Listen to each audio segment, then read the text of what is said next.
এবং এই মুহূর্তে খাবার খাচ্ছে মাগুরা থেকে আগত সাংবাদিক ফারুক আহমেদ।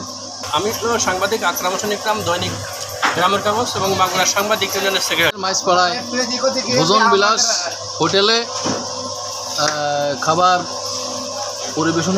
ভাই খুব সুন্দর, মানে এখানে ভাজি দিয়েছেন, হ্যাঁ এটাও খুব সুন্দর টেস্টি হয়েছে। আবার এই যে আমি যে গরুর যে কালা ভুনাটা খাচ্ছি এটাও খুব দারুণ হয়েছে।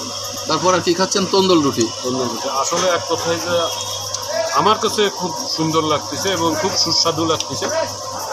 দর্শকরা এসে আপনারা যদি মাইজপাড়ায় যখন হাটে আসবেন, বাজারে আসবেন, অন্তত এই ভোজন বিলাস যে ব্রিজ সংলগ্ন নদীর সাথে, এটা খুব মনোরম পরিবেশ, আপনারা একবার একটু খাইবেন।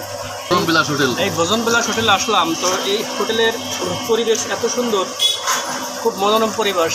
এখানে এই যে নদীর ধারে, এবার এই যে নদী দেখছেন, নদী দেখছেন, নদী খুব মনোরম পরিবেশ। মনোরম এখানে এই যে হাট আছে, মাইজপাড়া গরু হাট, হ্যাঁ হ্যাঁ গরু হাটের সাথেই কিন্তু এই নদীর পাশেই এই হোটেল, এই ভোজন বিলাস হোটেল। তো যাতায়াতেরও খুব মাগুরা, নড়াইল এবং যশোর ত্রিমুখী একটা জায়গা স্থান।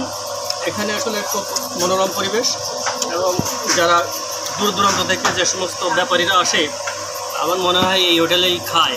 তো আমাদের পক্ষ থেকে আসলে খুব ভালো, হোটেলটা খুব ভালো, আমরা শুভকামনা করি।